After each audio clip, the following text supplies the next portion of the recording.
നമസ്കാരം. ഇന്ന് ഞാൻ പറയാൻ പോകുന്നത് ട്രോമാ കെയറിനെ കുറിച്ചാണ്. ബേസിക് ലൈഫ് സപ്പോർട്ട് അഥവാ ജീവൻ രക്ഷാ പ്രവർത്തനം. ഈ അടുത്തായി നമ്മൾ കേട്ടുകൊണ്ടിരിക്കുന്ന വാർത്തകൾ അത്യാഹിതങ്ങളും അപകടങ്ങളും കാരണം ഒരുപാട് ജീവനുകളാണ് നമ്മുടെ കൺമുന്നിൽ പൊലിഞ്ഞു പോകുന്നത്. ഇതിന് കാരണം അറിവില്ലായ്മയാണ്.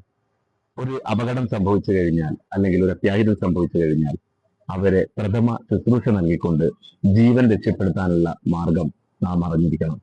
ബേസിക് ലൈഫ് സപ്പോർട്ട്, CPR, ജീവൻ രക്ഷാ പ്രവർത്തനം, ഇതൊക്കെ നമ്മൾ ട്രോമ കെയറിലൂടെ ഒരു വളണ്ടിയർ ആയിക്കൊണ്ട് ഒരു വീട്ടിൽ ഒരു വളണ്ടിയറെങ്കിലും നിർബന്ധമായി വേണം.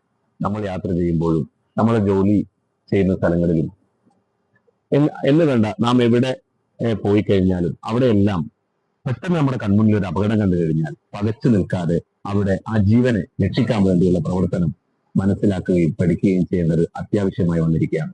ഈ അടുത്തായി കോഴിക്കോട് മണിയൂരിൽ ഒരു പിഞ്ചു കുഞ്ഞ്, 1.5 മാസം മാത്രം പ്രായമുള്ള ആ പിഞ്ചു കുഞ്ഞിനെ അതിന്റെ സ്വന്തം അച്ഛനാണ് CPR നൽകിക്കൊണ്ട് രക്ഷപ്പെടുത്തിയത്.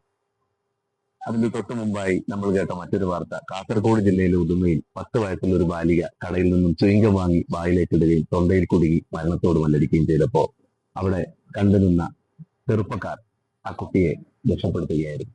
ഷോക്കിംഗ് എന്നതിന് അവരെവിടെയോ കണ്ട വീഡിയോന്റെ ഒരു അറിവിലൂടെയാണ് ആ കുഞ്ഞിനെ ജീവൻ രക്ഷപ്പെടുത്തിയത്.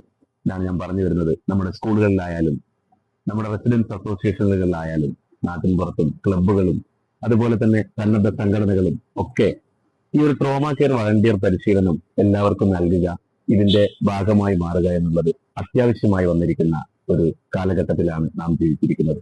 എല്ലാവരും അപകട മരണങ്ങളെ തൊട്ട് എല്ലാവരെയും കാത്തുകൊണ്ട് അവരുടെ ഒരു ജീവന് രക്ഷപ്പെടുത്താനുള്ള മാർഗത്തിൽ ഏർപ്പെടാനുള്ള ഒരു ഭാഗ്യം നമുക്ക് എല്ലാവർക്കും ലഭിക്കട്ടെ എന്ന് ആത്മാർത്ഥമായി ആശംസിച്ചുകൊണ്ട് നിർത്തുന്നു. Thank you.